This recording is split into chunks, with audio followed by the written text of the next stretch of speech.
ನಮಸ್ಕಾರ, ನನ್ನ ಹೆಸರು doctor Vikrant Patil, chief audiologist, ear science centre, ಹುಬ್ಳಿಯಲ್ಲಿ.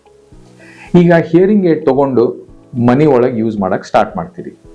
ಕೆಲವೊಮ್ಮೆ ಪೇಷಂಟ್ಸಿಗೆ ಕನ್ಫ್ಯೂಷನ್ ಆಗ್ತದೆ, ಮನಿ ಒಳಗೆ ಯೂಸ್ ಮಾಡ್ಬೇಕಾದ್ರೆ ಏನೇನ್ ಕೇಳಿಸ್ಬೋದು, ಏನೇನ್ ಇಲ್ಲ. ಸೊ ಈ ವಿಡಿಯೋನಾಗ ನಾನು ನಿಮ್ಗೆ ಎಕ್ಸ್ಪೆಕ್ಟೇಷನ್ ಅಂದ್ರೆ ಏನ್ ಆಸೆ ಇಟ್ಕೋಬೇಕು, ಏನ್ ಆಸೆ ಇಟ್ಕೋಬಾರ್ದು ಅನ್ನೋದು ಹೇಳ್ತೀನಿ. ಹಿಯರಿಂಗ್ ಏಡು ಸ್ಪೈಯಿಂಗ್ ಡಿವೈಸ್ ಅಲ್ಲ, ನೀವು ಜೇಮ್ಸ್ ಬಾಂಡ್ ಅಲ್ಲ ದಟ್ ಹಾಕೊಂಡ್ ಕೂಡ್ಲಿ ಎಲ್ಲಾ ಕಡೆಯಿಂದನೂ ಕೇಳಿಸ್ಬೇಕು ಅಂತ. ಸಮ್ಟೈಮ್ಸ್ ಮನೆಯಲ್ಲಿ ಫ್ಯಾಮಿಲಿ ಮೆಂಬರ್ಸ್ ಏನ್ ತಿಳ್ಕೊತಾರ, ಪಾಪ ನೀವು ಹಾಲ್ನಾಗ ಇರ್ತೀರಿ, ಅವ್ರು ಅಡ್ಗಿ ಮನೆಯನ್ನ ಕರೆದ್ಬಿಡ್ತಾರ, ಬರ್ರಿ ಚಾ ಹಾಕಿನಿ ಅಂತ. ನಿಮಗ್ ಕೇಳಂಗಿಲ್ಲ ಅದು. ಅವಾಗ ಏನಂತಾರ, ಅಯ್ಯೋ ಹಿಯರಿಂಗ್ ಏಡ್ ಹಾಕೊಂಡ್ರು ಯೂಸ್ ಆಗಿಲ್ಲ. ಸೊ ಈ ರೀತಿ ತಪ್ಪ ಕಲ್ಪನೆ ಇರಬಾರ್ದು.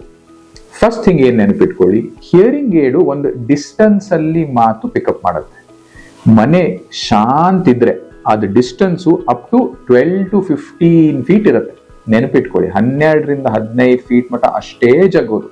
ಸೊ ದಯವಿಟ್ಟು ನಿಮಗೇನಾದ್ರು ಮಾತಾಡೋದಿತ್ತು, 15 ಫೀಟ್ಗಿಂತ ದೂರ ಇದ್ರು ಫ್ಯಾಮಿಲಿ ಮೆಂಬರ್ಸ್, ನೀವು ಸಮೀಪ ಹೋಗ್ರಿ.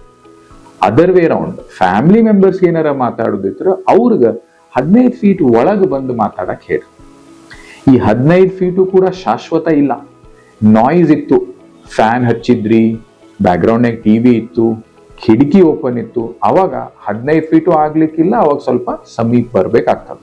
So this is dynamic. ಕೆಲವೊಮ್ಮೆ ದೂರಿಂದ ಕೇಳ್ಬೋದು, ಕೆಲವೊಮ್ಮೆ ಸಮೀಪ ಬರ್ಬೇಕಾಗ್ತದೆ.